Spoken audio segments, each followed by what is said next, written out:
следующий докладчик Тюркменский Хейсминский фонд по правам человека. Пожалуйста, вам слово.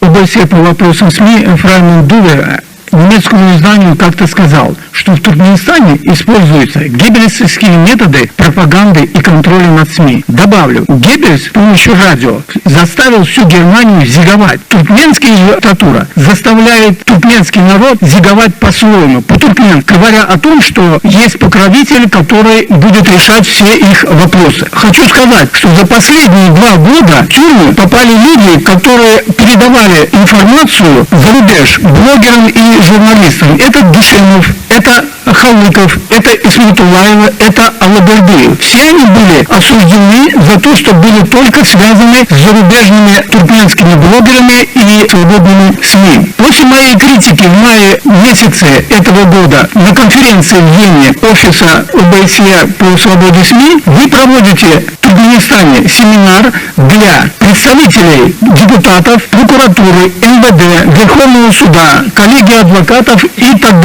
далее. Вы знаете, это бессмысленная трата времени и бессмысленная трата средств. Почему? Давайте лучше мы с помощью правозащитников проведем онлайн-семинар или конкретный семинар с туркменскими блогерами, независимыми блогерами. И это, по-моему, даст больший результат, чем уговаривать и воспитывать чиновников и журналистов, которые выполняют провластную линию. Значит, тот же покойный Дуле сказал: я критиковал Туркмению, но никогда не ездил туда, чтобы избежать появления фотографий, на которой я буду вместе с президентом этой страны. К сожалению, другие мои коллеги это делают. Это лишний раз напоминание о том, что нельзя играть в двойные стандарты. Сегодня свобода слова проходит через этот зал. Противников и тех людей, кто борется за эту свободу слова. И туркменская делегация пользуется свободой слова. Однако в Туркмении эта же делегация насаждает культ и запрет свободы слова. Спасибо.